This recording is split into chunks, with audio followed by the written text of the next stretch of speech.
Salut et bienvenue dans cette nouvelle vidéo consacrée à apprendre et à appréhender la définition des classes, c'est-à-dire nous allons apprendre comment identifier les classes pour un programme qui sera programmé dans un langage de programmation orienté objet.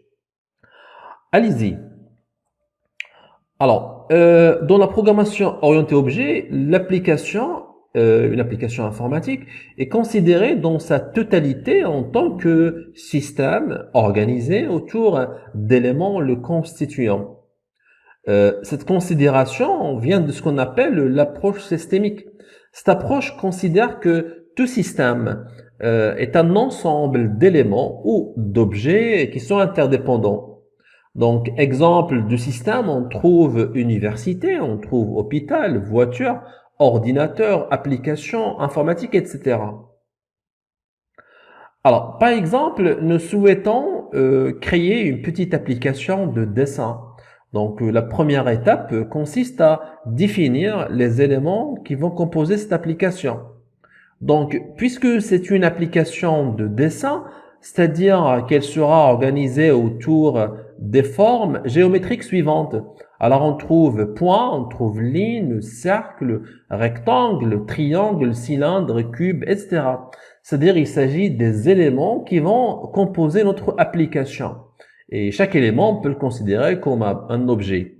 Alors, ces formes géométriques vont être nos futures classes. Donc, ce qu'on est en train de voir maintenant, c'est ce qui va être nos futures classes. Donc, voici, donc notre application sera constituée des classes suivantes. Point, ligne, cercle, rectangle, cylindre, cube, etc. Alors, passons maintenant à la question, qu'est-ce qu'une classe?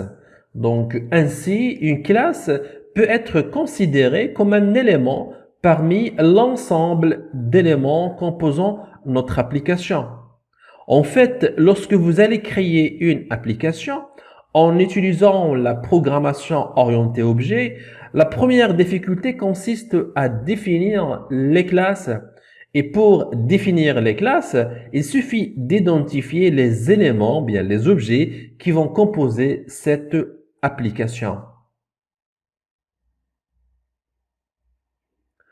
Alors, passons maintenant aux attributs et aux méthodes de la classe. Donc, après la définition des classes, donc maintenant, il reste à définir pour chaque classe quoi? Donc, les attributs membres et les données membres qu'on voit ici sur ces deux exemples. Donc, on a la classe point. Donc, pour la classe point, on a les données membres x, y qui constituent donc les coordonnées du point et on a les méthodes de définir x, définir y. Pour la classe cercle, on a ici les coordonnées du centre, c'est x et y, et on a le rayon, ce sont les données de la classe cercle. Et maintenant, il faut définir les autres méthodes. Par exemple, on a définir x ou définir y. Ce sont deux méthodes pour définir les coordonnées du centre. Et on a aussi une troisième méthode, définir rayon, pour définir, voilà le rayon. Et enfin, c'est dessiner cercle. C'est une méthode pour dessiner un cercle. Voici un exemple de définition de classe en Java. Par exemple, il s'agit de la classe point. Donc, on voit ici, on a une classe point et on a les données membres. Donc, il s'agit de x, y, ils sont déclarés réels. Et on a aussi deux méthodes. On a définir x.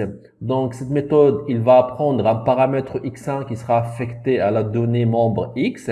Et on a une deuxième méthode de définir y qui consiste à affecter le paramètre y1 à la donnée membre y. Passons maintenant à un autre point qui est l'association entre classes.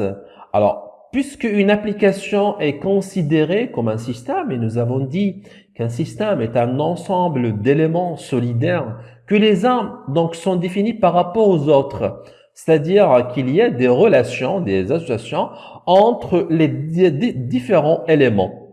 Ainsi, lors de la définition des classes, il faut établir les associations entre elles.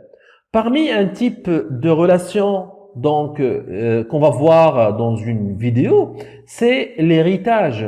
Donc voici un exemple d'héritage. Donc par exemple, on a la classe cylindre qui hérite de la classe cercle et la classe cercle et il hérite de la classe point. C'est un type de relation qu'on trouve dans la programmation orientée objet et c'est un type de relation de mère en fille. Voilà, donc merci d'avoir regardé cette vidéo. Donc je vous dis à très bientôt.